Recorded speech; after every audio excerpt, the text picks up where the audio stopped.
شفيع المذنبين خاتم النبيين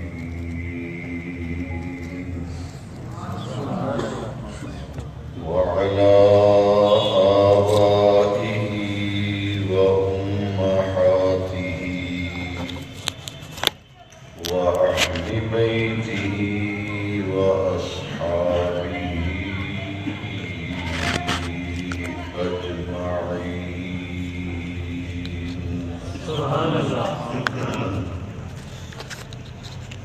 أما بعد فأعوذ بالله من الشيطان الرجيم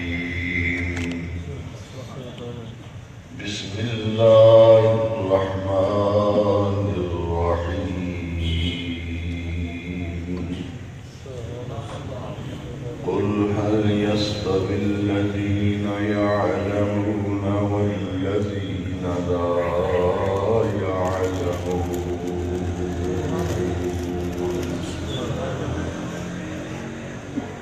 صدق الله مولانا العظيم قد قال الله تبارك وتعالى عز وجل في شان حبيبه ونبيه مخبرا وآمرا إن الله وملائكته يصلون على النبي يا أيها الذين آمنوا صلوا عليه وسلموا تسليما الصلاة والسلام عليك يا سيدي يا رسول الله محبت سے پڑھیے الصلاة والسلام عليك يا سيدي يا رسول الله وعلى آلك وأصحابك يا محبوب رب العالمين حمد و صلات کے بعد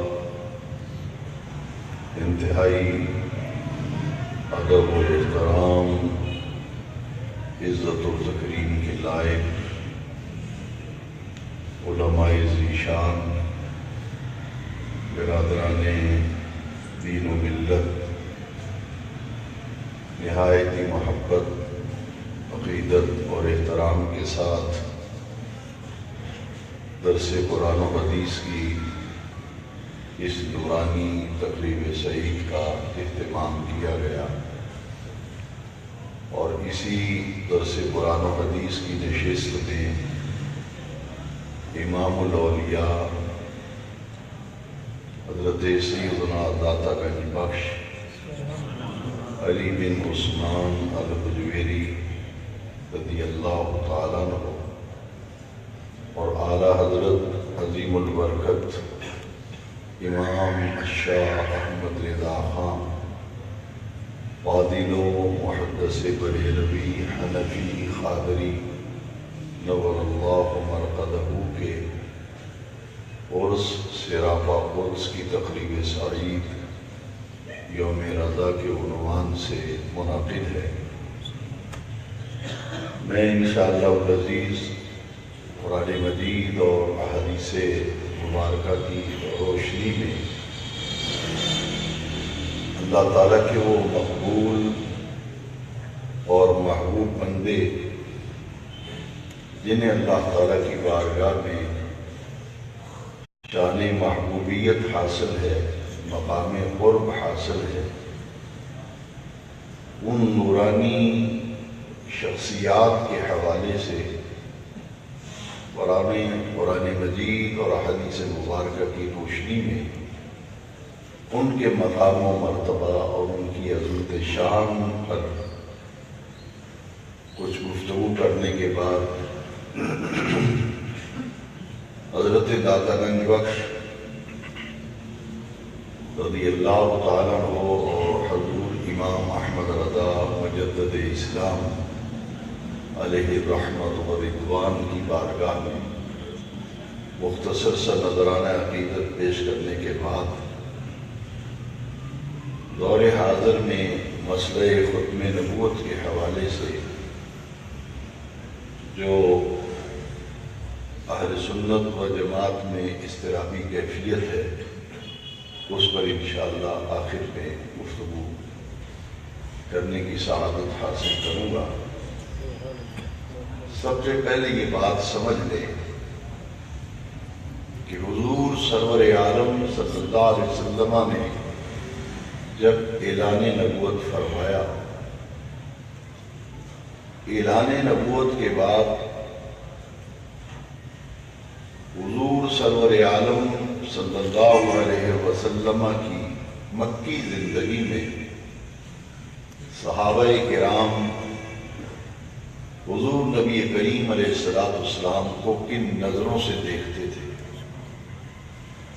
اور ہجرت مدینہ کے بعد حضور کی مدنی زندگی میں صحابہ کرام حضور کو کن نظروں سے دیکھتے تھے۔ صحابہ کرام کی نگاہ میں، صحابہ کرام کی نظروں میں مقام مصطفیٰ جو ہے اس کی کیا نوعیت تھی، اس بات کو سمجھ لینے کے بعد پھر اولیاء کرام کے مراتب، ان کے مدارج وہ سمجھنا آسان ہو جائے گا۔ میں اپنی گفتگو کا آغاز حضرت عبدالعزیز دباغ رحمۃ اللہ تعالی علیہ، جو تصوف، طریقت، روحانیت کے تاجدار اور بادشاہ ہیں، جن کی معروف کتاب الابریز شریف صوفیاء کے ہاں بڑی ہی مقبول اور محبوب کتاب ہے، عربی زبان میں بیروت کی چھپی ہوئی کتاب میرے والد گرامی حضرت محدث عبدالوی رحمت رضوان آپ کے ذاتی کتب خانے میں وہ کتاب کا عربی نسخہ موجود ہے، اور شیر اہل سنت حضرت مولانا علامہ مفتی محمد عنایت اللہ صاحب رحمۃ اللہ علیہ کے کتب خانے میں بھی میں نے اس کتاب کی زیارت کی ہے۔ آپ کا کتب خانہ جو ہے اس کے ذخیرہ کتب میں یہ کتاب یہاں سانگلہ میں ان کے کتب خانے میں بھی موجود ہے۔ کتاب الابریز ہے، اسے الابریز شریف کہتے ہیں، اتنی مبارک کتاب ہے۔ روحانیت کا یوں سمجھ لیں کہ ایک سمندر ہے جو اس کے اندر موجود ہے۔ سبحان اللہ۔ حضرت عبدالعزیز دباغ نے فرمایا کہ میں نے عالم روحانیت میں مشاہدہ کیا اور اللہ تعالیٰ سے میں نے دعا کی، میں نے عروج کیا روحانیت میں، اور عروج کرتے کرتے میں نے مشاہدہ کیا کہ پوری کائنات کا مرکز و محور ذات پاک مصطفیٰ۔ اللہ سبحان اللہ، ماشاءاللہ ماشاءاللہ۔ فرماتے ہیں میں نے مشاہدہ کیا کہ لوگ بیت اللہ کا طواف کرتے ہیں اور پوری کائنات بیت اللہ سمیت پوری کائنات ذات پاک مصطفیٰ کا طواف کرتے ہیں۔ اللہ سبحان اللہ، ماشاءاللہ ماشاءاللہ، اللہ۔ پوری کائنات کا مرکز و محور ذات پاک مصطفیٰ ہے، اور جب تک ایک کلمہ پڑھنے والے کا نظریہ، اس کی سوچ، اس کی فکر، اس کا تصور، اس کی پرواز یہاں تک نہیں ہوتی، وہ کبھی بھی حقیقی معنوں میں مومن کہلانے کا حقدار نہیں۔ اللہ اکبر۔ صحابہ کرام کی مبارک زندگیوں میں دیکھیں،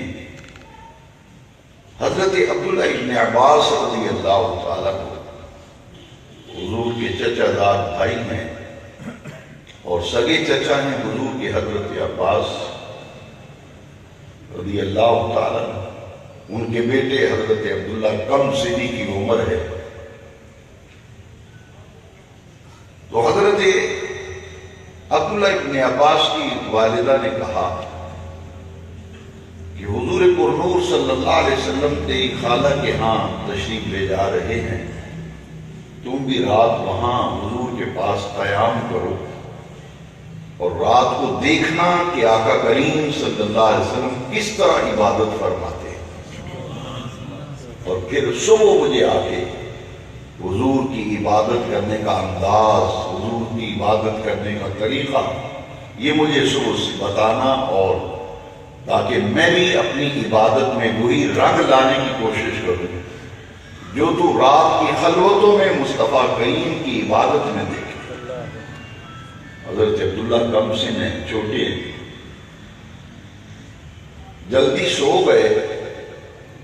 رات کو جب آنکھ کھلی تو دل میں خیال آیا کہ میری والدہ نے مجھے کہا تھا کہ اپنی خالہ کے ہاں جاؤ اور دیکھو کہ حضور سرور عالم علیہ السلام وہاں کس طرح عبادت کرتے ہیں. حضرت عبداللہ نے جب دیکھا تو حضور سرور عالم صلی اللہ علیہ وسلم نماز کی حالت میں تھے. حضور کو نماز کی حالت میں دیکھ کر حضرت عبداللہ ابن عباس وضو کرتے. ابھی انہیں نماز کا طریقہ نہیں پتا، مسائل کا نہیں پتا. وہ وضو کر کے جب آئے تو نبی کریم علیہ السلام کی بائیں طرف آ کے کھڑے ہو گئے. بائیں طرف جب کھڑے ہوئے، چونکہ بچے تھے، نوعمر تھے، اس لیے انہیں علم نہیں تھا کہ اگر کوئی شخص نماز پڑھ رہا ہو تو مسئلہ یہ ہے وہ آئے تو جماعت کرانا چاہے تو اس کی دائیں طرف کھڑا ہونا چاہیے. انہیں اس کا بھی علم نہ تھا، بائیں طرف کھڑے ہو گئے. اللہ اکبر. نبی کریم علیہ السلام نے جب دیکھا انہیں بائیں طرف کھڑے ہیں، حضور نے محبت سے انہیں کان سے پکڑا اور پکڑ کر نبی کریم علیہ السلام نے اپنے ساتھ بائیں طرف کھڑا. سبحان اللہ، ماشاءاللہ ماشاءاللہ، اللہ اکبر. حضور نے انہیں اپنے دائیں طرف کھڑا کیا. اب دیکھیے جو بات میں کہنا چاہتا ہوں اس کو ذرا اس پہ اپنی توجہ جو ہے اس کا آپ اس کو مرکز بنائیں اور پھر سمجھیں. میں تھوڑی سی قدر تفصیل عرض کروں گا انشاءاللہ. حضور نے کان سے پکڑ کے جب دائیں طرف کھڑا کیا تو وہ پیچھے ہٹ گیا. حضور نے اپنے برابر کھڑا کیا نا دائیں طرف کان سے پکڑ. تو جب تک حضور نے کان کو پکڑے رکھا تو وہ کھڑے رہے. جیسے حضور نے کان کو چھوڑا وہ پھر پیچھے ہٹے. پیچھے ہٹے تو حضور نے پھر کان سے پکڑ کے ساتھ کھڑا کر دیا. اللہ اکبر، ماشاءاللہ. اور ذخیرہ حدیث کے مطالعے کے بعد پتہ چلتا ہے کہ 4 مرتبہ کم و بیش ایسے ہوا. حضور کان سے پکڑ کے برابر کھڑا کریں وہ پھر پیچھے ہو جائے. حضور پھر کان سے پکڑ کے برابر کھڑا کرے وہ پھر پیچھے ہو جائے.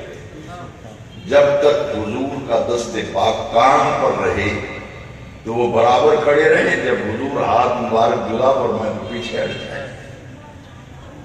تو جو ہے آپ کی جب نماز مکمل ہوئی تو حضور علیہ السلام نے فرمایا آقا کریم رؤوف الرحیم صلی اللہ علیہ وسلم تجھے کیا ہوا تھا؟ جب میں تجھے پکڑ کے دائیں طرف ساتھ کھڑا کرتا تھا تو پیچھے کیوں ہو جاتا تھا؟ مسئلہ یہ ہے کہ امام کی دائیں طرف کھڑے تم پیچھے ہٹ جاتے. سنیے جواب. یہ تھی سوچ. اگر ایک نوعمر کی یہ سوچ ہے تو پھر صحابہ کرام جنہوں نے حضور کی خلوتوں اور جلوتوں کو دیکھا ہوگا ان کی نگاہ میں ان کی قلب و نظر میں پیارے مصطفیٰ کا مقام کیا ہوگا. حضرت عبداللہ حضور کی طرف دیکھ کے عرض کرتے ہیں آقا کریم یہ کیسے ممکن ہے؟ میں ایک بچہ ہوں، آپ اللہ کے سچے رسول ہیں، یہ میں آپ کے برابر کیسے کھڑا ہو سکتا ہوں؟ اللہ اکبر. میں آپ کے برابر نہیں کھڑا ہو سکتا. آپ تو اللہ کے سچے رسول ہیں، میں نوعمر ہوں، بچہ ہوں، کیسے ممکن ہے کہ آپ کے برابر کھڑا ہو؟ آج کلمہ پڑھ کے کوئی برابری کا تصور کرے تو پھر اس کو سوچ لینا چاہیے کہ حضور کی مکی زندگی میں صحابہ کرام کی اور حضور کے ساتھ جو وابستہ لوگ تھے ان کی سوچ اور فکر کیا تھی، اس سے آپ اندازہ ڈالیں۔ ایک بچہ بھی اور حضور کا بھتیجا نسب اور حسب کے اعتبار سے نہایت اعلیٰ ذات سے تعلق ہے، مگر پھر بھی وہ عرض کرتے ہیں حضور میں آپ کے برابر کیسے کھڑا ہو سکتا۔ یہ تھی سوچ حضرت عبداللہ ابن عباس رضی اللہ تعالیٰ۔ آپ اندازہ فرمائیں مکی زندگی کے بہت سے واقعات اور بھی اس وقت میرے پیش نظر ہیں، مگر مجھے بہت سی باتیں آج آپ سے عرض کرنی ہیں، اس لیے میں آگے بڑھتا ہوں۔ یہ تو تھا مکی زندگی کا، میں نے ایک واقعہ سنا۔ اب آقا کریم کی مدنی زندگی کا ایک جھلک ذرا دیکھیں۔ یہ کچھ لوگ عبادت پہ بڑا ناز کرتے ہیں، عبادت پہ بڑا ناز کرتے ہیں، لیکن میں آپ سے بھی پوچھنے کا حق رکھتا ہوں، ساری کائنات کی عبادتیں ترازو کے ایک پلڑے میں رکھ دی جائیں اور دوسرے پلڑے میں فقط دیدار مصطفیٰ رکھ دی جائیں۔ واہ سبحان اللہ، ماشاءاللہ ماشاءاللہ، اللہ اکبر۔ میں بلا وجہ چیخنے چلانے کا قائل نہیں، بات سمجھانا مقصد ہے۔ ذرا غور کیجیے کہ ترازو کے ایک پلڑے میں کائنات کی ساری عبادتیں رکھ دی جائیں اور دوسرے پلڑے میں فقط آقا کریم کے حسن مطلق کا دیدار رکھ دیا جائے، تو پھر ترازو کے دونوں پلڑوں میں سے بھاری پلڑا کس کا ہوگا؟ دیدار مصطفیٰ، بولیے نظر کس کا؟ دیدار مصطفیٰ، جس کو سمجھ آئیے وہ بولے، باقی کو تکلیف دینے کی ضرورت ہی اللہ اکبر۔ کس کا پلڑا بھاری ہوگا؟ دیدار مصطفیٰ صلی اللہ علیہ وسلم۔ صحابی عبادت سے نہیں بنتا، واہ واہ سبحان اللہ ماشاءاللہ، صحابی ماشاءاللہ نہیں بنتا، واہ اس عبادت کی بات کرتے تھے۔ اللہ اکبر ماشاءاللہ، صحابی عبادت سے نہیں بنتا، زیارت سے بنتا۔ واہ سبحان اللہ ماشاءاللہ ماشاءاللہ ماشاءاللہ۔ صحابی تو زیارت سے بنتا ہے۔ کوئی صحابی کی اچھا ایک شخص حضور کا کلمہ پڑھ کے دائرہ اسلام میں داخل ہوتا ہے، جیسا کہ علماء موجود ہیں، ان کی موجودگی میں علی وجہ بصیرت اور پوری ذمہ داری سے عرض کرتا ہوں اور سوچ سمجھ کر قرآن و حدیث کے گہرے مطالعے کے بعد عرض کرتا ہوں۔ ذرا غور فرمائیے، حق اور باطل کا معرکہ ہو رہا ہے، عالم کفر میں سے ایک نوجوان نکلتا ہے، سیدھا سرکار کی خدمت میں آ کے عرض کرتا ہے، اے آقا پہلے کلمہ پڑھوں یا پہلے قتال کروں؟ میرے آقا کریم علیہ السلام نے فرمایا پہلے اسلام لا پھر قتال کر۔ کلمہ پڑھا، عالم کفر سے عالم اسلام میں آ گئے۔ 80 سال کا کفر بھی اگر ہو تو جب بندہ ایمان لاتا ہے، اسلام قبول کرتا ہے، 80 سال کا کفر بھی دھل جاتا ہے۔ جیسے ہی کلمہ پڑھا، مسلمان ہوئے، آقا کریم پر ایمان لائے، جب قتال کیا تو قتال کے اندر وہ جام شہادت نوش کر گئے، اب وہ بن گئے رسول اللہ کے صحابی۔ ماشاءاللہ ماشاءاللہ، اللہ اکبر۔ زندگی میں نماز کا وقت ہی نہیں آیا، روزہ رکھنے کا وقت ہی نہیں آیا، زندگی میں مہلت ہی نہیں۔ پتہ یہ چلا ایک ہی سعادت پائی تھی کہ حالت ایمان میں مصطفیٰ کا دیدار کیا۔ سبحان اللہ ماشاءاللہ ماشاءاللہ۔ ساری کائنات کی عبادت ترازو کے ایک پلڑے میں اور دوسرے پلڑے میں بعد دیدار مصطفیٰ صلی اللہ علیہ وسلم، ماشاءاللہ ماشاءاللہ، اللہ اکبر۔ وہ بنتا ہے صحابی۔ مکی زندگی میں آپ نے سنا، اب مدنی زندگی میں دیکھیے، علماء موجود ہے، میں اپنی بات کا جواب دے ہوں اور توجہ رکھیے، میں نے کوئی آپ کی زیادہ دیر سمع خراشی نہیں کرنی، کیونکہ میرا یہی معمول ہے، خیر الکلام ما قل و دل، لمبی لمبی تقریریں جس کا فائدہ ہی کچھ نہ ہو، اور میں آپ کو ایسے ہی سمع خراشی کر کے چلا جاؤں۔ کم از کم جب آپ درس قرآن و حدیث سے واپس جائیں تو بستر پہ لیٹتے وقت آپ کے اندر سے آواز آئے کہ آج دین کی بہت سی باتیں سیکھ کے آئے ہیں، سبحان اللہ پھر ماشاء تو اللہ مزہ ہے کہ محفل کرائی، جلسہ کرایا، رات بھر چیختے چلاتے رہے، پلے ہی کچھ نہ پڑے تو فائدہ کیا ہے؟ سنیے ذرا یہ مدنی زندگی میں ذرا دیکھیں۔ میں آپ سے بھی پوچھتا ہوں، علماء سے بھی نیاز مندی سے عرض کرتا ہوں کہ جب قبلہ تبدیل ہوا تھا، حضور نماز پڑھا رہے ہیں، مجھے کچھ ثابت کر دے مائی کا لال کہ حضور نے کبھی دعا فرمائی ہو؟ حضور نے کبھی دعا زبان سے کبھی نہیں فرمایا کہ ہمارا قبلہ جو ہے بدل جائے، بیت المقدس ہی بجائے مکے میں جو بیت اللہ ہے یہ ہمارا قبلہ بن جائے، کعبہ قبلہ بنے، کبھی دعا نہیں فرمائی، کبھی اظہار نہیں فرمایا۔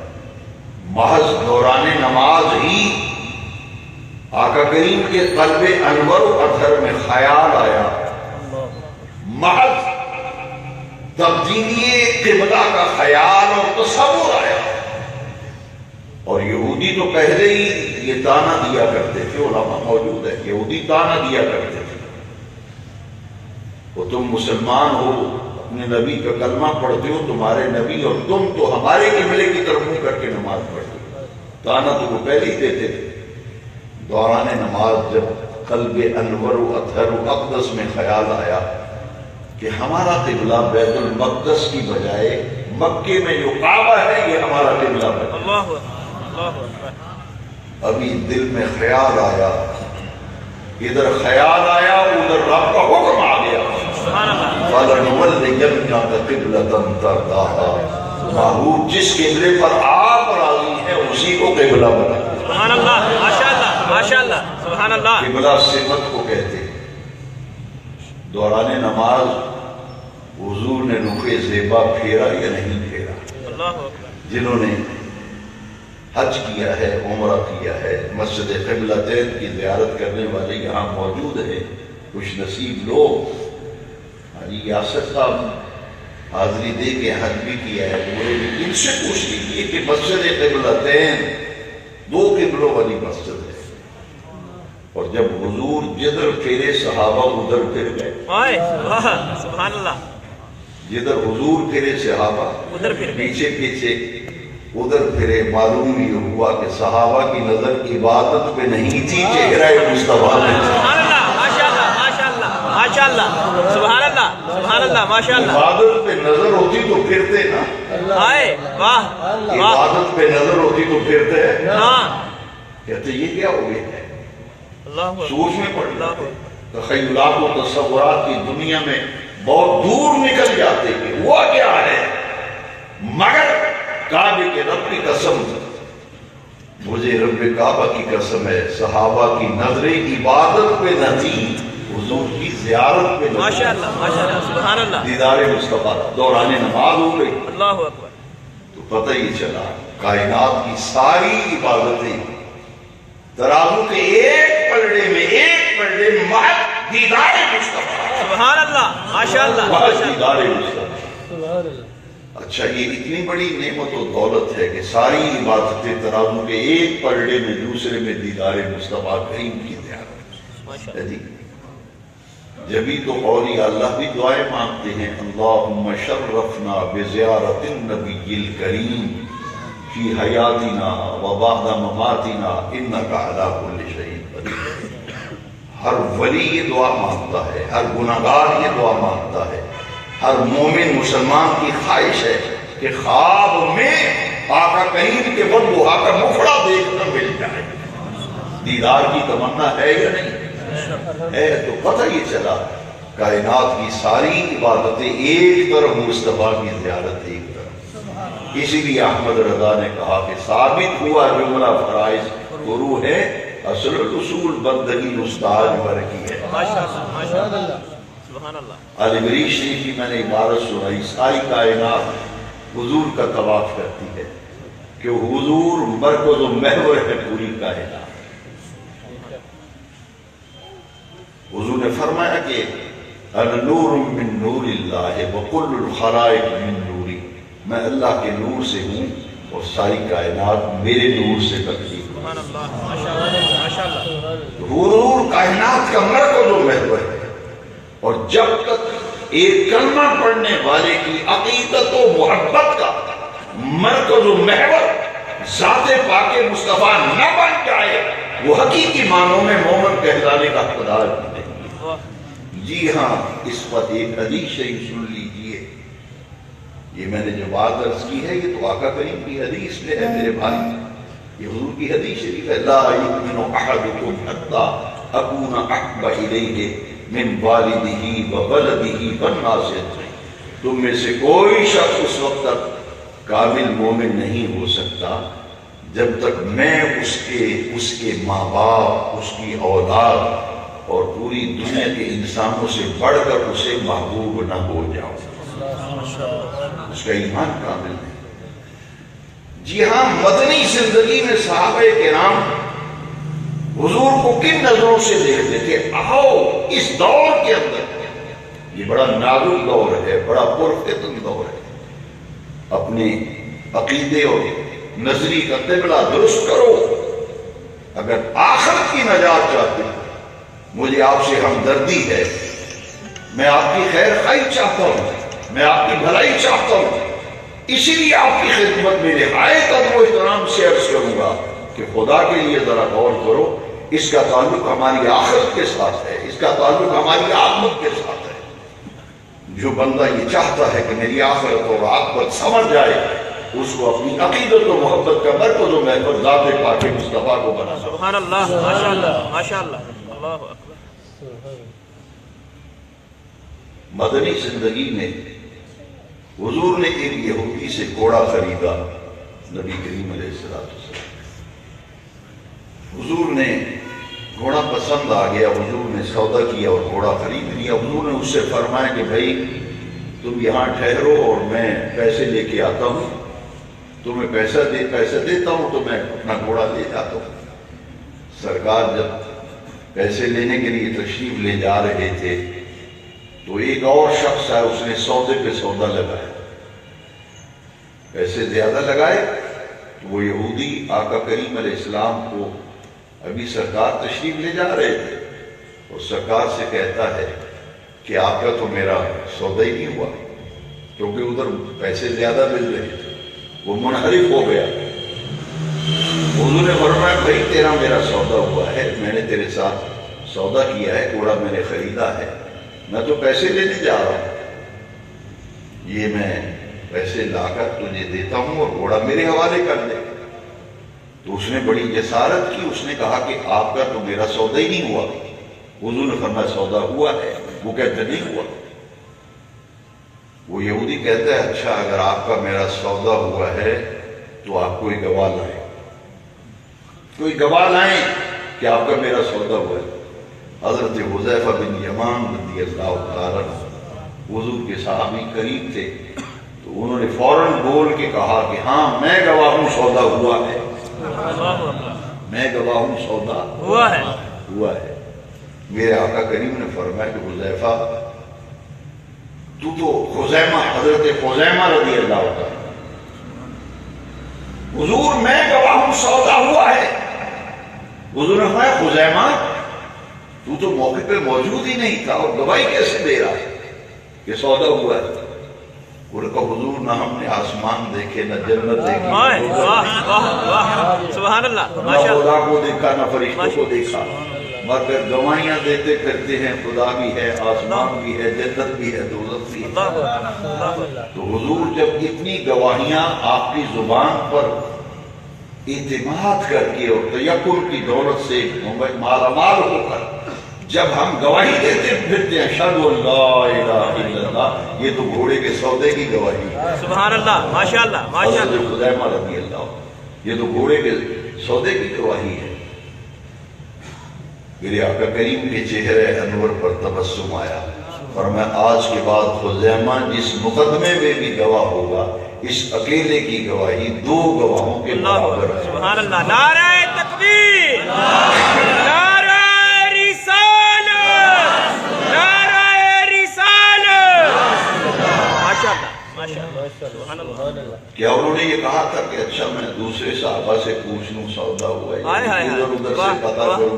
اللہ اکبر ایمان سے سمجھو یہی تو ایمان ہے، سبحان اللہ اسی کا نام تو ایمان ہے۔ ماشاءاللہ حضور فرماتے ہیں سودا ہوا ہے، یہودی کہتا نہیں ہوا، وہ کہتا اچھا سودا ہوا ہے تو گواہ لے آؤ، بغیر سوچے سمجھے خزیمہ نے کہا میں گواہ ہوں سودا ہوا ہے۔ اللہ اکبر ماشاءاللہ اس کا نام ہے ایمان، کہ حضور جب آپ اتنی ہمیں خبریں دیتے ہیں، خدا کے وجود کی خبر ہمیں آپ سے ملی، اللہ کی معرفت آپ سے حاصل ہوئی، تو ہم یہ کیسے سوچ سکتے ہیں کہ آپ کی زبان پر کوئی غلط بات آئے؟ اللہ اکبر اس کی گواہی دے رہے ہیں۔ یہ تھے صحابہ کرام کے حضور کے بارے میں نظریات، حضور کے بارے میں تصورات۔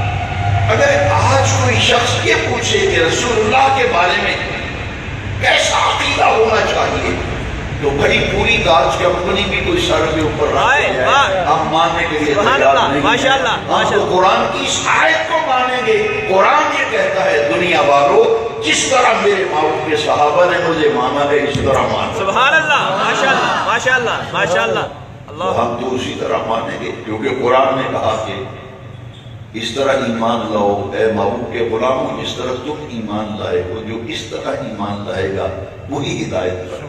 ماشاءاللہ اگر اور آپ اور کچھ سننا چاہیں تو میں ایک بات اور سنا دیتا ہوں۔ سبحان اللہ حضور جب معراج سے واپس تشریف لائے تھے، یہ باتیں سوچنے کی ہیں، سمجھنے کی ہیں، ان کا تعلق غور و فکر کے ساتھ ہے، ان کا تعلق غور و فکر کے گھر میں جا کے بیٹھ کے سوچے، بار بار سوچے، سوچنے کی بات ہے، اسے بار بار سوچے۔ اللہ اکبر جتنی لمبی چوڑی گلے پھاڑ پھاڑ کے چیخ اور چلا کر لوگ کہتے رہے ہم ماننے کے لیے تیار نہیں ہیں، ہم تو وہ مانیں گے جو مصطفیٰ کے صحابہ نے جن نظروں سے حضور کو دیکھا ہے، ہم تو وہی نظروں سے دیکھا۔ سبحان اللہ ماشاءاللہ ماشاءاللہ معراج سے جب تشریف لائے، عمر بن حشام گلی میں آ رہا ہے، جسے ابو جہل کہتے ہیں، گلی میں آ رہا ہے، دیکھا سامنے ابو بکر صدیق آ رہا ہے، اللہ اکبر کہتا ہے ابو بکر اگر کوئی بندہ حضور جب معراج سے واپس تشریف لائے تو کہتا ہے ابو بکر اگر کوئی بندہ کہے کہ میں راتوں رات مسجد اقصی گیا ہوں، آسمانوں پر گیا ہوں، سیر کر کے تو یہ ہو سکتا ہے؟ ابو بکر صدیق نے فرمایا نہیں ایسا تو نہیں ہو سکتا، وہ راتوں رات مسجد اقصی بھی جائے آسمانوں بھی جائے، یہ کبھی نہیں ہو سکتا۔ اس نے کہا اچھا، اس نے بغلیں بجائیں، کیا کام بن گیا، اب رسول اللہ سے توڑوں ہی توڑوں ابو بکر سے۔ اسے کیا خبر تھی کہ یہ پروانہ شب جمال مصطفیٰ، اللہ اکبر ماشاءاللہ ماشاءاللہ اللہ اکبر، وہ تو پاس موجود نہیں، گھوڑے کے سودے کی گواہ بن گیا، میں گواہ ہوں سودا ہوا ہے۔ یہ اگر خزیمہ کی سوچ تھی تو صدیق اکبر کی سوچ کیا؟ واہ سبحان اللہ ماشاءاللہ کہا نہیں یہ نہیں ممکن کہ آسمانوں سے ہو کے آئے، بس راتوں رات ناممکن ہے جانا۔ اس نے کہا اچھا پھر تیرے یار مصطفیٰ نے یہ کہا۔ صدیق اکبر نے بغیر سوچے سمجھے کہا کعبے کے رب کی قسم میں دکھاتا ہوں، تعامل نہیں کیا، اسی وقت بول اٹھے۔ آپ دیدہ ہو کے کہتے ہیں اگر میرے آقا نے ایسے فرمایا تو میں تصدیق کرتا ہوں مصطفیٰ نے سچ فرمایا۔ سبحان اللہ ماشاءاللہ ماشاءاللہ کسی اور کا جانا ناممکن ہے، مصطفیٰ نے ناممکن کو جا کے ممکن بنا دیا۔ سبحان اللہ ماشاءاللہ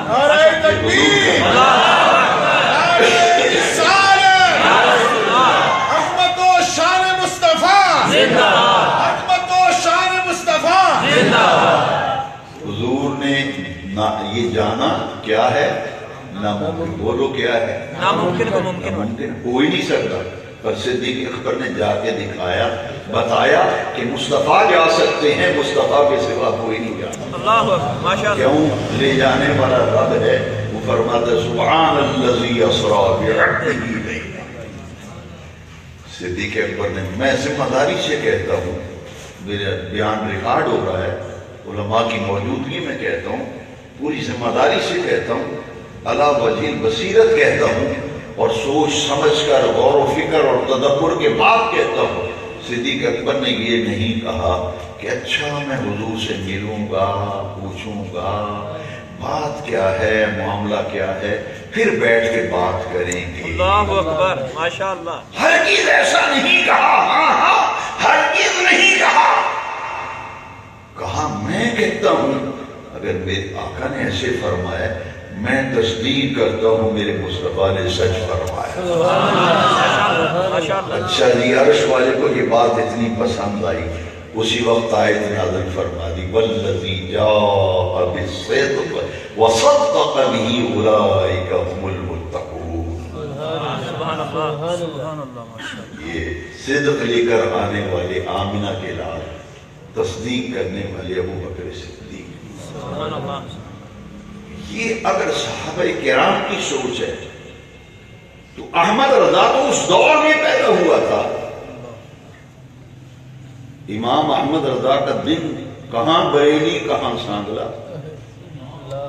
کہاں بریلی شریف، وہاں میں نے زیارت کی ہے، میں گیا ہوں 1985 میں اعلیٰ حضرت کے عرس میں گیا تھا، حاضری کی سعادت میسر ہے۔ کہاں بریلی شریف کہاں سانگلا شریف، اعلیٰ حضرت کا عرس یہاں ہو رہا ہے، کیوں ہو رہا ہے؟ اس لیے کہ اعلیٰ حضرت کا ایک احسان ہے ہم پر، احسان یہ ہے کہ گستاخیوں کی دل دل میں پوری بر صغیر کو پھنسایا جا رہا تھا، اور احمد رضا اس وجود کا نام ہے جس نے گستاخیوں کا دھواں جب ہر طرف پھیلایا جا رہا تھا، احمد رضا نے محبت رسول کی شمع جلائی جس سے سارا درد و غبار چھٹ گیا، تاریکیاں دور ہو گئی، گستاخیوں کا دھواں دور دور تک اس کو نام و نشان نہ رہا، جدھر نظر دوڑائی جاتی تھی ہر طرف محبت رسول کی خوشبوؤں سے فضائیں مہک رہی تھی۔ سبحان اللہ، ماشاء اللہ، ماشاء اللہ، ماشاء اللہ۔ اس وجود کا نام احمد رضا ہے۔ انہیں مجدد کہتے ہیں، مجدد ہوتا ہی وہ ہے جو دین کی تجدید کرے، تجدید و احیاء الدین، انگلش کے اندر تجدید کو رینیو کہتے ہیں، وہ گرد و غبار گستاخیوں کا، بے ادبیوں کا، عقائد و نظریات کے بگاڑ کا جو گرد و غبار اڑایا گیا تھا، احمد رضا نے اس سے صاف کر کے دین کا اصل چہرہ ملت اسلامی کے سامنے، سبحان اللہ، ماشاء اللہ۔ اور پھر تحویل ایمان لکھ کر کہا کہ جو کتنا بھی تمہارا قریبی کیوں نہ ہو، اگر وہ رسول اللہ کا کچھ نہیں لگتا تو تمہارا بھی کچھ نہیں۔ یہ تھا نظریہ جو امام احمد رضا لے کر آئے، اور بڑے صغیر کے اندر یہ مسئلہ ختم نبوت آپ سن رہے ہیں، اس وقت اسلام آباد میں جو کیفیت ہے وہ آپ کے علم میں ہے، میں تھوڑی سی اس کی بیک گراؤنڈ عرض کرنا چاہتا ہوں کہ مسئلہ ختم نبوت کی اہمیت اور اس کی نزاکت کیا ہے۔ بڑے صغیر میں جب گورنمنٹ آف برطانیہ تھی تو انگریز نے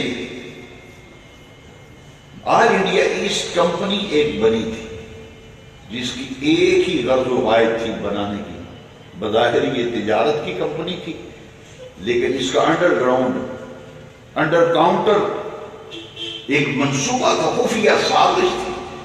وہ سازش یہ تھی کہ مسلمانوں کے اندر دو چیزیں ایسی ہیں اگر انہیں نکال دیا جائے تو یہ مردہ لاش ہے مسلمان، یہ دو چیزیں ان سے نکال دیں، ایک جذبہ حب نبی، جذبہ عشق رسول، جذبہ حب نبی، اور دوسرا روح جہاد، جہاد ان سے نکالو، جہاد کا جذبہ ختم کرو، حضور کی محبت نکال دو تو یہ مردہ لاش ہے، پھر ان کو فتح کرنا بالکل آسان ہو جائے گا۔ لہذا برے صغیر میں پھر کچھ لوگ خریدے گئے کچھ لوگ، ان کے ماہوار وظیفے لگے، مکالمت الصدرین پڑھنے، جو شخص تفصیل جاننا چاہے مکالمت الصدرین پڑھے، اس کے اندر لکھا ہوا ہے 600 روپیہ ماہوار وظیفہ ملتا تھا مولویوں کو اس کام کا کہ ایسے لٹریچر لکھو، ایسی کتابیں لکھو جس کے منظر عام پہ آنے کے بعد مسلمانوں کی جو اپنے نبی سے ایموشنل اٹیچمنٹ، جو عقیدت و محبت کی انتہا ہے، حضور سے محبت کی انتہا ہے مسلمان میں، اور یہ صحابہ سے ہمیں منتقل ہوئی ہے، اسے نکالنے کے لیے پھر کہا گیا کہ نبی میں اور غیر نبی میں بس وہی کا فرق ہے. آہستہ آہستہ کیسے کیسے جسے کہتے ہیں سلو پائزن ایسا زہر دیا گیا جو بڑا آہستہ آہستہ اثر کرتا ہے. کہا کہ جی وہی جو ہے نا نبی میں اور غیر نبی میں صرف وہی کا فرق ہے. اچھا وہی کا فرق کوئی فرق نہیں کہتے صرف وہی کا فرق ہے.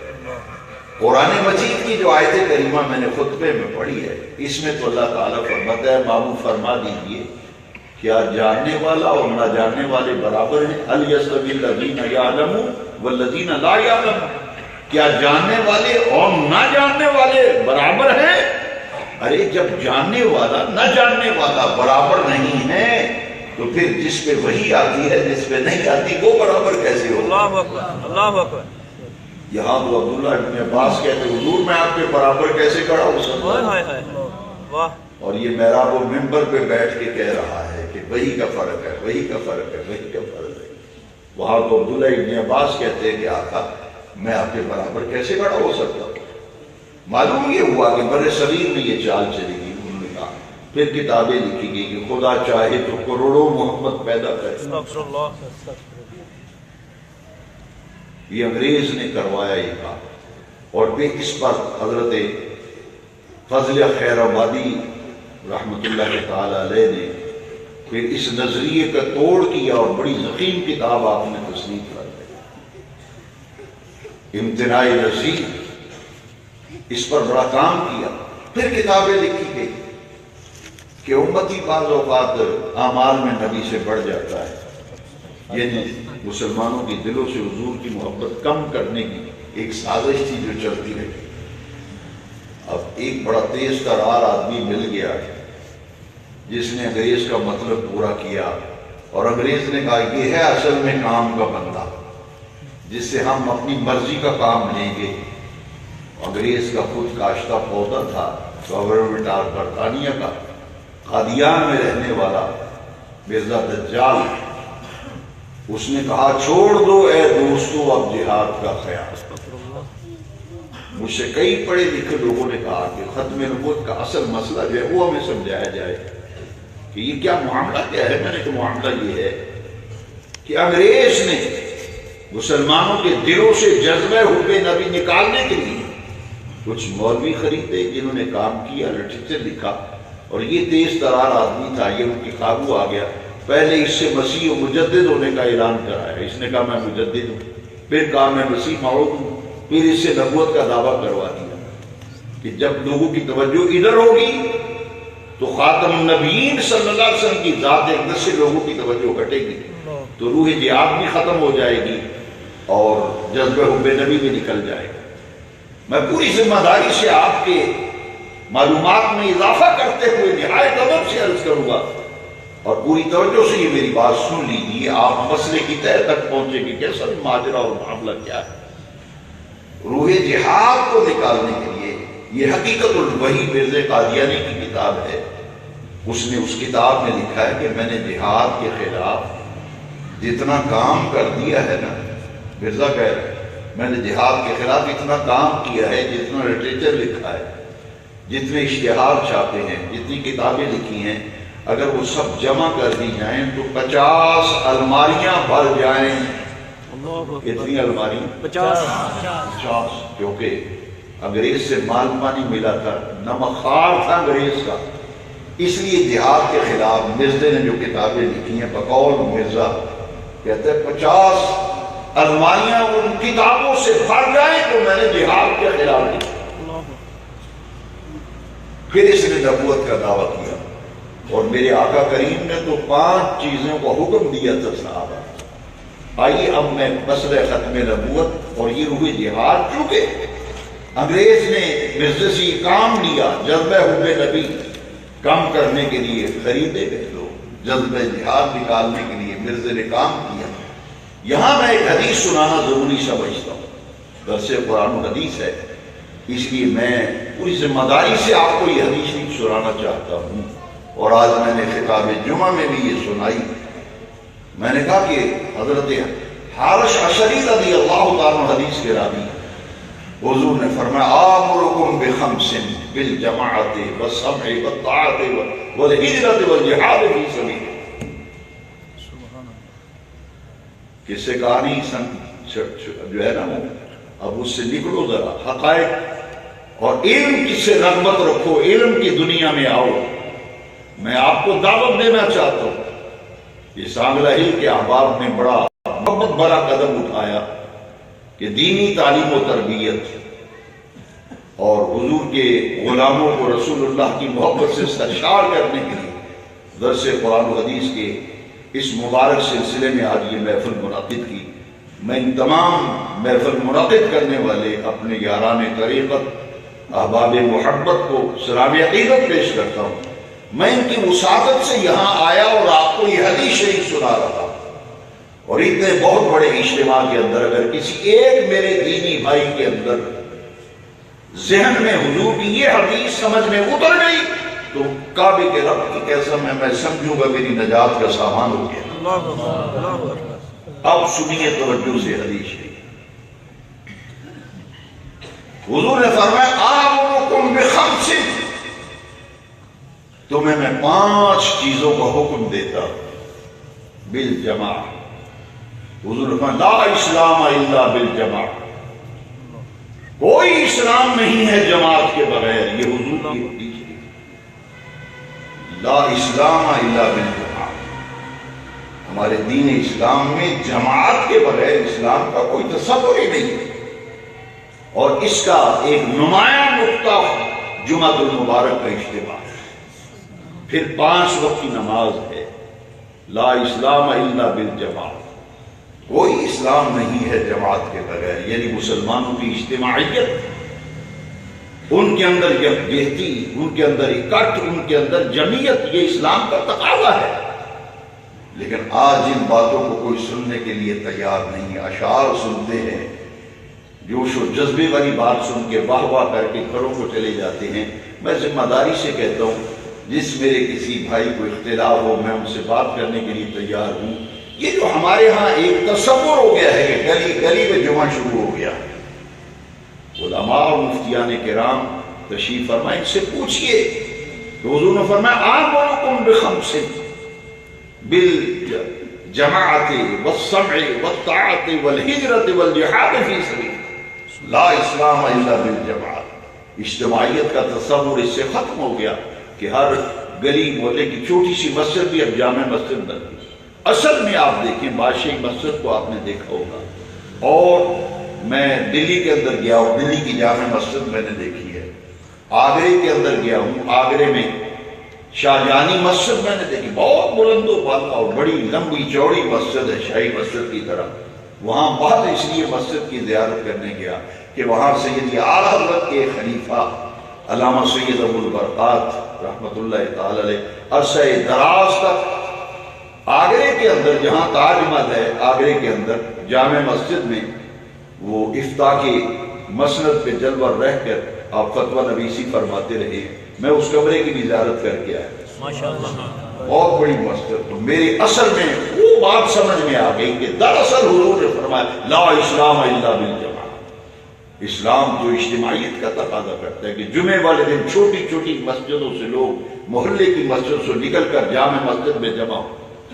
اور اس کا کیا تصور تھا کہ جمعے کی نماز کے بعد ایک دوسرے سے مصافحہ کریں، معانقہ کریں، ایک دوسرے کی خیر و عافیت معلوم کریں، ایک دوسرے کے دکھ درد میں شریک ہوں.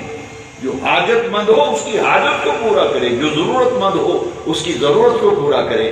کوئی مسلمان دکھی ہے اس کے دکھ کو بانٹے. یہ تھا تصور جماعت کا اسلام کے اندر. ایک تو حضور نے فرمایا تمہیں جماعت کا حکم دیتا ہوں، والسمع والطاعت، جو کچھ سنو گے اس پر اب سن کر اس حکم پر عمل کرو گے.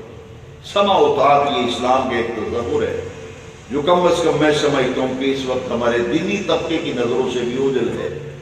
سمع اور طاعت یعنی اللہ کے احکام، اللہ کے رسول کے احکام سن کر اور ان کو اپنی زندگی میں اپنانا، اسے کہتے ہیں سمع و طاعت. اور آج یہ پہلو کم از کم ہمارے ہاں کسی نہ کسی درجے میں متروک نظر آتا ہے. آج ضرورت اس بات کی ہے کہ کہ اسلام کا جو نظام سمع و طاعت ہے اس کو اپنے اوپر غالب کیا جائے، قرآنی احکام، حضور کی احادیث کے احکام سن کر ان پر عمل کرنا، اسے کہتے ہیں سمع و طاعت۔ بالجماعت والسمع والطاعت والہجرہ، ہجرت سے مراد یہ ہے کہ بدی سے نیکی کی طرف، برائی سے اچھائی کی طرف، بدی سے نیکی کی طرف، شر سے خیر کی طرف، بدامنی سے امن کی طرف، برائیوں کا راستہ چھوڑ کر، حجر یحجر جدا ہو جانا، غلط راستے چھوڑ کر، بدی اور برائی کے راستے، اللہ کی نافرمانی کے راستے چھوڑ کر اس کی فرما برداری کے راستے پر آنا، یہ ہے دراصل ہجرت۔ سبحان اللہ، سبحان اللہ، ماشاءاللہ، ماشاءاللہ۔ اس راستے سے جدا ہو جانا، حجر یحجر جدا ہو جانا، الگ ہو جانا، شاید کہ اتر جائے کسی دل میں کریمہ، یہ تھا ہجرت۔ اور جب لوگ غلط راستہ چھوڑ کر نیکی کے راستے پہ آتے تھے تو کہتے تھے صوفیاء کرام، یہ مہاجر الی اللہ ہے، مہاجر المہاجر الی اللہ، یہ وہ خوش نصیب ہے جس نے شیطان کا راستہ چھوڑ کر، شیطان کے راستے سے جدا ہو کر رحمان کے راستے پہ چلنے لگا ہے، برائی کا راستہ چھوڑ کر اچھائی کے راستے پہ آ گیا ہے، بدی کا راستہ چھوڑ کر یہ نیکی کے راستے پہ چل رہا ہے۔ اب آخری جو حکم تھا، 4 حکم آپ نے سنے، 5واں حکم ہے جہاد فی سبیل اللہ۔ یہ جہاد جو ہے وہ اسلام کی روح ہے۔ ایک جہاد یہ ہے کہ تلوار لے کر محاذ جنگ پر حق اور باطل کے درمیان مارکا آرائی اور نبرد آزما ہونا، سینہ سفر ہونا، ایک تو یہ ہے جہاد۔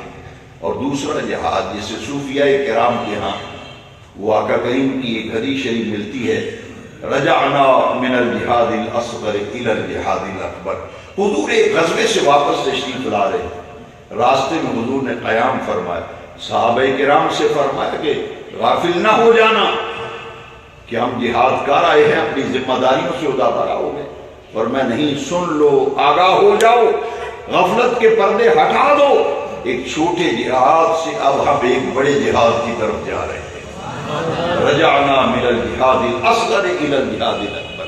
وہ جہاد اکبر کیا ہے؟ اپنے اندر کی غلاظتوں اور اندر کی کثافتوں، انسان شیطان کو، انسان کی زندگی میں عمر میں کچھ حصے ہوتے ہیں، تو شیطان جب بہکاتا اور پھسلاتا ہے اور اس اندرونی کشمکش انسان کے اندر ہے، اور یہ کب تک رہتی ہے؟ جب تک موت نہیں آتی۔ ہر انسان نیک بھی ہو برا ہو، اس کے اندر یہ کشمکش جاری رہتی ہے، خیر کی قوت، شر کی قوت، نیکی کی قوت، برائی کی قوت، ان کا مقابلہ جاری رہتا ہے۔ فرمایا ہم ایک چھوٹے جہاد سے بڑے جہاد کی طرف آ رہے ہیں، وہ ہے کہ اندر کی شیطانی غلاظتیں جو ہیں ان سے لڑنا ہے، ان قوتوں کا مقابلہ کرنا ہے۔ شیطان اگر نماز کی طرف نہیں آنے دیتا تو اسے لتاڑ کر نماز پڑھنے کے لیے تیار ہو جانا، یہ کشمکش جو ہے اسے حضور نے جہاد اکبر سے تشبیہ دی۔ اب حدیث شریف مکمل ہو گئی، میں دوبارہ پڑھتا ہوں، مجھے بہت مزہ آتا ہے جب میں حدیث پڑھتا ہوں۔ حضور نے آمرکم بخمس بالجماعت والسمع والطاعت والہجرت والجہاد فی سبیل اللہ۔ 5 چیزوں کا تمہیں حکم دے رہا ہوں، جماعت کا، سمع و طاعت کا، ہجرت کا اور جہاد فی سبیل اللہ۔ آج ہمارے اندر یہ 5 باتیں پیدا ہو جائیں۔ اچھا، یہاں میں یہ عرض کر رہا تھا کہ برے صغیر پاک و ہند کے اندر، میں واپس آتا ہوں جہاں سے میں نے بات چھوڑی تھی اور حدیث کی طرف آیا تھا۔ یہ حدیث محض روح جہاد سے آگاہی کے لیے آپ کو سنائی، سمع و طاعت کے نظام کے حوالے سے۔ اب ذرا غور سے سن لیجیے۔ پھر مرزا نے کہا کہ میں نے جہاد کے خلاف کی کتابیں لکھی ہیں، 50 الماریاں بن جاتی ہیں۔ میں مرزا سے نبوت کا دعویٰ کروایا۔ اب چونکہ انگریز نے نبی بنایا تھا تو علماء موجود ہیں، مفتیان کرام تشریف فرما ہیں، میں تو دین کے ابتدائی مبتدی طالب علم ہوں۔ میں یہ عرض کرتا ہوں کہ میں نے جہاں تک مطالعہ کیا ہے، مرزا جو ہے کیونکہ قرآن مجید فرماتا ہے کہ اللہ نے جتنے نبی بھیجے نا، جس قوم میں نبی آیا اس قوم کی زبان میں نبی آیا۔ حضور حرم میں تشریف لائے تھے، قرآن عربی میں نازل ہوا، حضور کی زبان مبارک بھی عربی تھی، مگر مرزا کیا کہتا ہے کہ مجھے جو وحی آتی ہے وہ کیا ہے؟ حقیقت الوحی میں لکھا ہے کہ مجھے وحی آئی ہے آئی لو یو۔ میں نے کہا وہ سچا ہے، اس لیے کہ اگر اس نے نبی بنایا تھا وحی بھی اسی نے بھیج دی تھی، اور جو وحی لے کر آتا ہے فرشتہ وہ تو مسلمان کا بچہ بھی بتائے گا، جبریل امین ہے جو وحی لے کے آتا ہے۔ اور مرزا کہتا ہے کہ میرے پاس جو فرشتہ وحی لے کے آتا ہے اس کا نام ٹیچی ٹیچی ہے، لوگوں نے اسے نبی مان لیا۔ ختم نبوت کے مسئلے پر بحمداللہ تعالی میں کوئی ذمہ داری سے عرض کرتا ہوں، میں نے بڑے بڑے ایسے لوگ جو بھٹک چکے تھے، میں نے صرف 2 حدیثیں سنائی بحمداللہ تعالی۔ خاتم النبیین کے معنوں کی تعویلات میرے سامنے ایک پڑھے لکھے پروفیسر نے خاتم النبیین کے معنی پر میرے ساتھ بحث کی، میں نے 3 حدیثیں سنائی۔ اللہ اور اس کے رسول کے فضل و کرم، ماں باپ کی دعاؤں کے بعد اس کی آنکھوں میں آنسو آ گئے۔ اس نے کہا کہ آپ نے میرا ایمان بچا لیا، میرا عقیدہ بچا لیا۔ میں تو بہک گیا تو گمراہ ہو گیا تھا، کیونکہ خاتم النبیین کے ذلی بنودی تشریح بیر تشریح نبی کے چکر میں مجھے پھنسا دیا تھا۔ میں نے کہا میں کسی چکر میں پھنسائے بغیر سیدھی سی بات کرتا ہوں۔ حضرت خواجہ یار محمد صاحب فریدی بھی فرماتے نہ چکراں وچ پھسا سانو، نہ چکراں وچ پھسا سانو، کوئی یار دی گل سنا سانو، نہ چکراں وچ پھسا سانو، کوئی یار دی گل سنا۔ میں نے کہا آپ کو آقا کریم کی ایک آیت، جو آیت خاتم النبیین پر نص قطعی ہے قرآن میں، اس کے اندر جو تعبیرات کی جاتی ہیں، ما کان محمد ابا احد من رجالکم ولکن رسول اللہ وخاتم النبیین، حضور خاتم النبیین ہے۔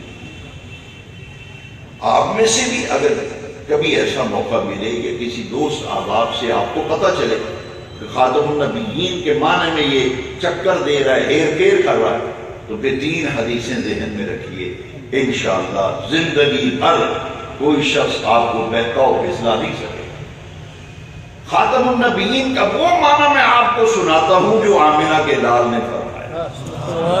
بھائی جھگڑے ہی مک جائے، جھگڑے ہی ختم ہو جائے، جی فلاں نے معنی کیا، فلاں نے معنی کیا، اس نے مرضی کا ترجمہ کر لیا، اس نے مرضی کا ترجمہ کر لیا، اس نے اپنے من سے ترجمہ کیا۔ نہیں، میں وہ ترجمہ آپ کو سناتا ہوں خاتم النبیین کا جو آمنہ کے لال نے فرمایا۔ سنیے ذرا، حضور نے فرمایا انا خاتم النبیین لا نبی بعدی۔ آپ کہیں گے یہ تو کئی مرتبہ ہم نے سنی ہے، مگر شاید اس طرح سے آپ کو کسی نے نہ بتایا ہو۔ حضور نے فرمایا میں آخری نبیوں میں آخری نبی ہوں، لا نبی بعدی۔ علماء تشریف فرمائے ہیں میں دین کا مبتدی طالب علم ہوں۔ یاد رکھیے گرامر کے اعتبار سے لا نفی جنس ہے، نبوت کی ہر جنس کی نفی حضور نے فرمائی، تشریح غیر تشریح ذلی بروزی ہر قسم کے نبی کی نفی فرمائی۔ انا خاتم النبیین لا نبی بعدی، میں نبیوں میں سے آخری نبی ہوں، قیامت تک کوئی نیا نبی پیدا نہیں ہو سکتا۔ لا نبی بعدی ولا رسول بعدی ولا کتاب بعدی، میرے بعد قیامت تک کوئی نیا نبی پیدا نہیں ہوگا، کوئی نیا رسول نہیں آئے گا، کوئی کتاب نہیں آئے گی۔ حضور آخری نبی اور رسول ہے، قرآن مجید اللہ تعالیٰ کی آخری کتاب۔ اب یہ حدیث شریف جو ہے میں یہ سمجھتا ہوں کہ مسئلہ ختم نبوت پر اور رد قادیانیت پر اس سے زیادہ سیر حاصل بات سے آدمی مطمئن ہوتا ہی نہیں۔ یہ حدیث وہ ہے، اگر اس حدیث سے بھی کسی کے ذہن سے الجھن دور نہیں ہوئی تو پھر وہ اپنے خاتمے کی خیر منائے، اپنی آخرت کی فکر کرے۔ سنیے آپ کی توجہ سے حدیث شریف، ذرا توجہ سے سن لیجیے۔ حضور نے فرمایا انا آخر الانبیاء وانتم آخر الامم۔ اس حدیث کے بعد کوئی گنجائش نہیں رہ جائے۔ انا آخر الانبیاء وانتم آخر الامم، میں نبیوں میں سے سب سے آخری نبی ہوں اور تم امتوں میں سے سب سے آخری امت۔ ماشاء اللہ میں نبیوں میں سے آخری نبی ہوں، تم امتوں میں سے آخری امت ہو. تو امت ہمیشہ نبی کی ہوتی ہے، غیر نبی کی امت نہیں ہوتی. تو جب سرکار نے فرما دیا تو پتہ یہ چلا، معلوم یہ ہوا کہ ختم نبوت کا عقیدہ یہ اسلام کے اساسی عقائد میں سے ہے اور قطعی اور بنیادی عقیدہ ہے. ختم نبوت کا اسلام کے بنیادی عقائد میں سے ایک بنیادی اساسی عقیدہ ہے، عقیدہ ختم نبوت. مرزا نے جب نبوت کا دعویٰ کیا، بہت کم لوگوں کو پتا ہے. آج سب وہ لوگ چھپ کے جو ختم نبوت کے نام پہ قوم سے چندے لوٹتے رہے، کہیں ان کا نام و نشان نہیں. اگر آپ کو نظر آ رہے ہیں اسلام آباد میں تو امام احمد رضا کے وارث نظر آ رہے ہیں. سبحان اللہ، ماشاء اللہ، ماشاء اللہ، اللہ اکبر. جو یہ نعرے لگاتے تھے، تاج و تخت ختم نبوت زندہ باد، تاج و تخت بھی زندہ، تاج بھی زندہ. میں نے کہا شرم کرو، تخت بھی زندہ ہے، تاج بھی زندہ. تاج و تخت ختم نبوت، تاج بھی زندہ، تخت بھی زندہ. تو حضور مردہ کیسے ہو؟ حضور درود شریف نہیں سنتے، وہ تو چلے گئے اب دنیا سے معاذ اللہ، وہ کب سنتے ہیں؟ تو تخت بھی زندہ، تاج بھی زندہ. یہ نعرے لگانے والے کہیں دور دور تک اب دکھائی نہیں دیکھ رہے. ایسے لگتا ہے جیسے بلوں میں گھسے ہوئے ہیں اور اپنی ان کو فکر پڑی ہوئی ہے، لینے کے دینے پڑے ہوئے ہیں. اس لیے کہ قادیانیت کی راستے ہموار کرنے والے کون لوگ تھے؟ اس کی نشاندہی کو امام احمد رضا فرما دے. سبحان اللہ. ختم نبوت کا مسئلہ، اس کے لیے قربانیاں کس نے دی؟ مجھے دکھ ہوتا ہے کہ جب تحریک ختم نبوت کی بات چلتی ہے تو لوگ بغیر سوچے سمجھے نام لے دیتے ہیں. میں نے کہا تمہیں کیا خبر، تم نالائق جن کو اعلیٰ حضرت کی کتاب کا نام پڑھنا نہیں آتا، اسے اس کبھی اعلیٰ حضرت کا نام نہیں، زبان جل جائے اگر احمد رضا کا نام لے.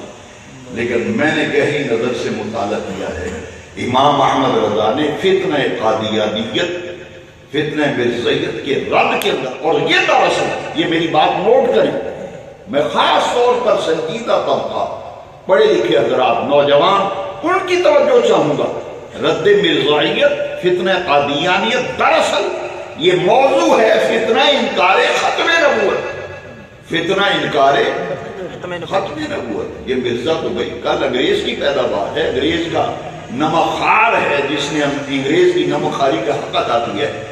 ختم نبوت کا فتنہ انکار ختم نبوت یہ تو صدیق اکبر کے دور میں پیدا ہو گیا تھا. علماء موجود ہیں، پوچھ لیجیے. سب سے پہلے جس نے ختم نبوت کا تحفظ کیا، یہ کیا ختم نبوت کا تحفظ کریں گے؟ جو کہتے ہیں تاج و تخت ختم نبوت زندہ باد، حضور کو کہتے ہیں معاذ اللہ مردہ ہیں، سنتے نہیں. یہ مسئلہ تو صدیق اکبر کے دور خلافت میں اٹھا تھا. مسیلمہ قذاب نے جھوٹا مدعی نبوت کا اس نے دعویٰ کیا تھا. صدیق اکبر میدان میں نکل آئے تھے اور فتنہ انکار ختم نبوت کے جڑ سے اکھاڑ کر پھینکنے کے لیے ایک تاریخی مارکا ہوا تھا جس کا نام جنگ یمامہ ہے. سینکڑوں کی تعداد میں وفات صحابہ کرام نبی کریم کی عزت و ناموس کی خاطر شہادت کا مرتبہ پا گئے تھے اور اس وقت تک سانس نہیں لیا تھا جب تک مسیلمہ کذاب کو واصل جہنم نہیں کر دیا تھا. اس جنگ کے اندر مارا گیا تھا جھوٹا مدعی نبوت، جھوٹی نبوت کا ڈانگ رچانے والا مسیلمہ کذاب مارا گیا تھا. اور امت مسلمہ نے بالاتفاق جب بھی کسی نے نبوت کا دعویٰ کیا اسے یہ اجماعی عقیدہ ہے. اور یاد رکھیے اس میں کبھی بھی امت کے اندر اختلاف نہیں رہا. ختم نبوت کے مسئلے پر امت میں کبھی بھی اختلاف نہیں رہا. جس نے بھی نبوت کا دعویٰ کیا اسے کافر و مرتد قرار دیا گیا اور امت مسلمہ سے نکال کر یوں پھینک دیا گیا جیسے مکھن سے بال اور دودھ سے مکھی نکال کر پھینکی جاتی.